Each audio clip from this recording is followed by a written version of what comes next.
سعودی عرب سے مزید 2 امدادی سامان سے بھرے خصوصی طیارے پاکستان پہنچ گئے۔ سیلاب متاثرین کے لیے کنگ سلمان ریلیف سینٹر کی طرف سے مزید 2 طیارے 60 ٹن امدادی سامان لے کر کراچی پہنچے۔ ڈائریکٹر KS ریلیف پاکستان نے امدادی سامان NDMA کے حوالے کیا۔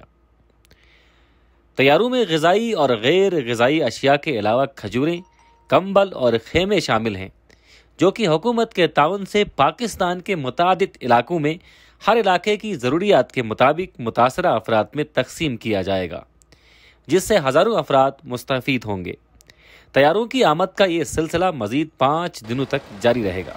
بسم اللہ الرحمن الرحیم. This is the 5th airplane coming from Kingdom of Saudi Arabia to Pakistan, carrying relief items for the flood affected victims in Sindh, Balochistan and Punjab and all over areas. Actually, Saudi government has announced that 10 airplanes will come out of these. This is the 5th one, and inshallah in the coming days, every day there is one airplane coming carrying tons of relief items containing tents, blankets, non-food items, food buckets. This will be